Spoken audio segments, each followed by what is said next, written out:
Good morning. How are you doing? This is Narasimharao from India speaking to you. Yesterday we discussed the phrasal verbs and idioms. Some of the learners might want to know what are phrasal verbs and what are idioms. Phrasal verbs are those verbs which are followed by prepositions or adverb particles. For example, look is a verb. It is followed by into, on, up, down, for, etc.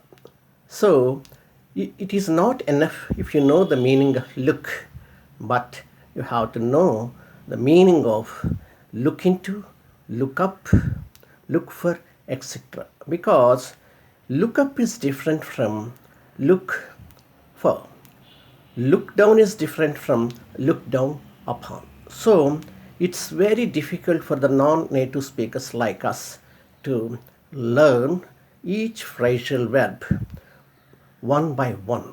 But native speakers have the advantage of learning them non-consciously and naturally. But we can't help it. We have to learn phrasal verbs one by one slowly. There are many sources for this. You may refer to a good dictionary or you may look it up in a dictionary and you may listen to the native speakers' speeches and you may follow some discussions where good speakers use the phrasal verbs. These are some of the ways of learning or mastering phrasal verbs. Okay, yesterday I said that I wore a t-shirt. Instead of wear, we can use put on. In that process, you can slowly replace the oft used verbs with phrasal verbs. Then our English sounds very natural and informal. So it is a non-native speakers like us, we should do it. As far as idioms are concerned, they are fixed. For example, you should say horse of a different color, but you cannot say that cow of a different color. In the same way, in all countries almost, he spends money like water. We cannot say he spends money like Coca-Cola. No, we can't change it because idioms are fixed. So we must be cautious about these two things. Keeping these factors in view, we can slowly develop our vocabulary by using phrasal verbs and also idioms. So it's not a very difficult process, but it is a somewhat lengthy process. Okay, today I would like to talk about how to expand our vocabulary. What do you mean by vocabulary? There are nearly 10 lakhs words in the dictionary. Is it possible for all of us to master each and every word in the dictionary? No, we can't do it. We need not do it. We need vocabulary which is suitable for our profession and for our use.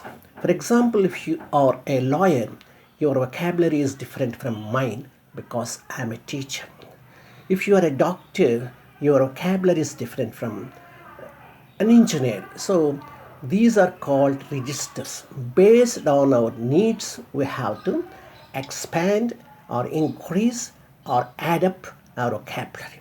So it is better for all of us to enhance our vocabulary because the more vocabulary you have in your possession, the more effective you will be in your speech or writing. Of course, there are also kinds of passive and active vocabulary.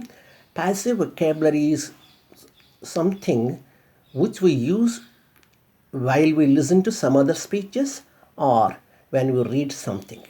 Active vocabulary is that which we use in our speech and writing.